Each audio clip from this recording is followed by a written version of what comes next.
मैंने जो किताबें पढ़ी, किसी और की पढ़ी हुई पुरानी किताबों से पढ़ा, मैंने जो नोट्स कॉपी लिखे वो ऑलरेडी किसी और की लिखी हुई कॉपियाँ जो आधी खाली होती थी उस पर मैंने पढ़ाई की। मेरे पापा ने फाइनेंशियली कंडीशन हमारा ख़राब होने के कारण जब मैं क्लास 9th में थी उसी समय मेरे पापा ने मेरी शादी कर दी। पर मैंने ज़िंदगी से कभी हार नहीं माना, पढ़ना मेरा ड्रीम था। और लोग जहाँ शादी के बाद अपनी ज़िंदगी ख़त्म कर देते हैं, मैंने शादी के बाद अपनी ज़िंदगी शुरू की।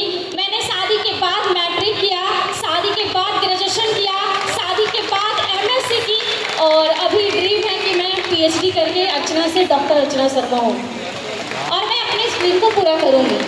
जब मैं MSc की फाइनल सेमेस्टर में थी, जस्ट एग्ज़ाम दी ही थी, उसी समय हमारे केमिस्ट्री डिपार्टमेंट के लाइब्रेरियन के द्वारा इस RCM अभियान के एक सेमिनार में जाने का मौका मिला और जिस सेमिनार के चीफ गेस्ट थे आदरणीय साबुद्दीन खान सर, मैं उनकी तहे दिल से धन्यवाद करती हूँ। शायद आज वो नहीं होते तो अर्चना RCM में नहीं होती।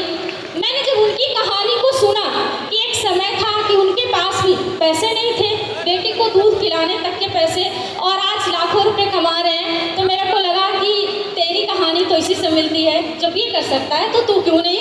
और मैंने उसी दिन ड्रीम लिया कि मेरे को इसी सिस्टम की तलाश थी। RCM अभियान बना है अर्चना के लिए और अर्चना बनी है इसके लिए। मैंने उस दिन से शुरुआत कर दी, पर उस समय मेरे को ये नहीं पता था कि इस अभियान में लड़कियां बहुत कम मेरे को देखने को मिलती थी। तो लड़कियों को इस अभियान में या तो आने नहीं दिया जाता या आने के बाद उनको समझ में नहीं आता कि क्या करना है। प्रॉब्लम्स बहुत सारे फेस करने पड़ते हैं। खास करके मैं बिहार से बिलोंग करती हूँ, तो बिहार में तो और ज़्यादा लड़कियों के ऊपर कंट्रोलिंग होता है, लड़कियों के ऊपर बहुत सारी मर्यादाएँ होती हैं। ज़्यादा टाइम के लिए हम घर से बाहर नहीं रह सकते। मेरे साथ तो और चैलेंज था, मेरे घर में मेरी माँ नहीं है, तो मेरा एक छोटा बच्चा है 8 साल का, उसके घर को और परिवार को देखने के साथ मेरे को इस सिस्टम को करना था। मैं सेमिनारों में कंटिन्यू जाना शुरू की और लीडरों के द्वारा मेरे को जानने को मिला कि RCM करने के लिए जो जो चीज़ें चाहिए, जो जो गुण आपके अंदर चाहिए, वो एक पुरुष को सीखने की ज़रूरत है और एक महिला के अंदर तो ऑलरेडी होता ही होता है। जैसे एक लीडर को विजनरी होना चाहिए, एक माँ से ज़्यादा विजनरी कोई हो नहीं सकता। जब हमारा बच्चा गर्भ में होता है तभी वो कैसे बड़ा होगा, कैसे शादी होगी, कैसे क्या नौकरी करेगा, कैसे हमें पालेगा, हम ये सारी चीज़ें ड्रीम कर लेते हैं, विजुअलाइज कर लेते हैं। एक लीडर को मैनेजमेंट करने का बेहतरीन तरीका होना चाहिए। अलग अलग टीम में लोग आते हैं, अलग अलग तरीके के आते हैं, अलग अलग माइंडसेट के आते हैं और उनको ले करके साथ में चलना होता है। हम लड़कियों को तो ये बचपन से ही सिखाया जाता है कि अपने घर से निकल के दूसरे घर में जाना है।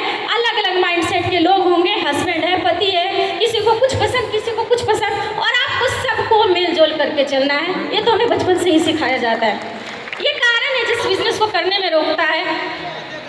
अलग अलग पुरुष वर्ग साथी के साथ हमें काम करना होता है, ये बहुत बड़ा चैलेंज होता है।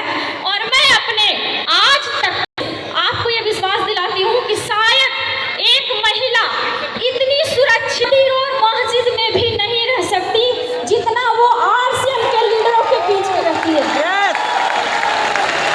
मैंने इस चीज को महसूस किया और यही वो सबसे बड़ी बात है जिसने मेरे को कन्विंस किया।